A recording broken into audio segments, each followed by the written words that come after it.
Bəli, cırtdan. Görürəm ki, bugün də gəlmirsən, nənəsənci bir nağıl danışsın, hə? Danış nənə, danış nənə. La.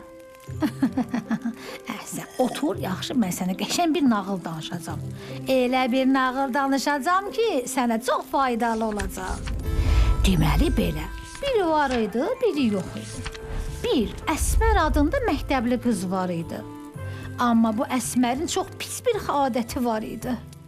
Nənə, nə edirdi ki? Dərslərini yaxşı oxumurdu? Yox, ay bala, oxuyurdu. Amma əşyalarına qarşı çox pis rəftar edirdi. Məsələn, evə çatan kimi çantasını bir yerə atırdı, kitablarını bir yerə atırdı, paltarlarını ayrı bir yerə, corablarını, ayaqqablarını elə hər yerə səpələyirdi ki, otaq bütün onun əşyalarıyla dolu olurdu. Nə anası nə qədər ona deyirdi ki, ay bala, biraz səliqəli ol, əşyaları bir yerə qoy ki, sabah dərsə gedəndə tapa biləsən. Amma Əsmər heç sözə qulaq asmırdı. Günlərin bir günündə Əsmər yenə məktəbdən gəldi, əşyalarını hər yerə dağıtdı və başını atıb yatdı. Axşam Əsmərin əşyaları cana gəldi. Nənə, neynədilər ki? Bəli, cana gəldilər, dərdləşdilər, ay bala. Corab dedi, nə qədər çarpayın altına atılmaq olar, lap bezmişəm mən. Bunun səsini eşidən paltarı dilləndi. Heç məni demirsən, mən yazığın nə günahı var, elə həmişə qırış-qırış oluram.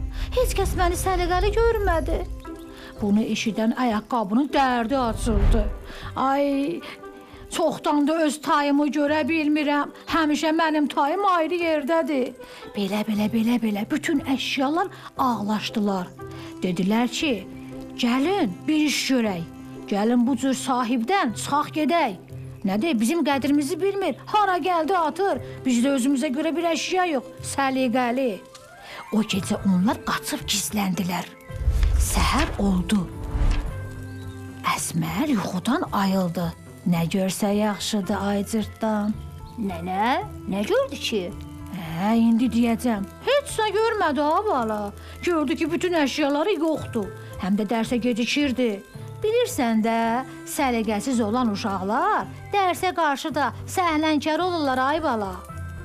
Durub tələm-tələsik başladı əşyalarını axtarmağa. Ay Allah, ay ana corabım hanı, ay ana paltarım hanı, ay ana ayaqqabım hanı. Düz bir saat əşyalarını axtardı. Axır ki, güclə, balayla bunları tapdı. Tez ayaqqabını giydi, paltarı ilə qırış-qırış əyninə saldı, sumkanı, kitabları basıb qaça-qaça dərsə getdi. Heç səhər yeməyini də yeyə bilmədi.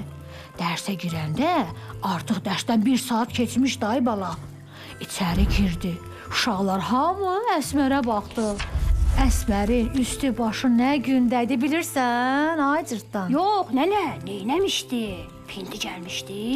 İndi sənə deyəcəm necə olacaq. Paltarı qırış-qırış, ayaqqabısı batıq. Corabları biri yuxarıda, biri aşağıda. Saçlarını da heç yığa bilməmişdi. Bunu görən uşaqlar hamı gülüşdülər.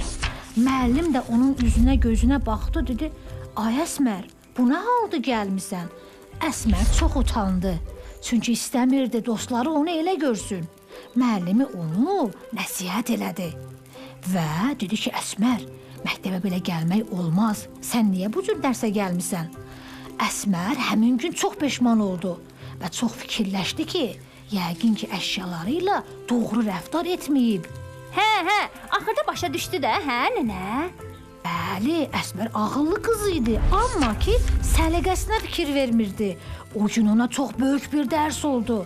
O gündən etibarən, çünki onun əşyaları küsmüşdülər, onlarla bir daha küsülü olmasın deyə, bir də çıxıb getməsinlər deyə əşyalarına qarşı səliqəli oldu. Hə bala, nağlımız da burada bitdi. Nənə, çox maraqlı idi, çox sağ ol. Mən də bəzi əşyalarımla yaxşı rəftar eləyəcəm. Yaxşı, cırtdan.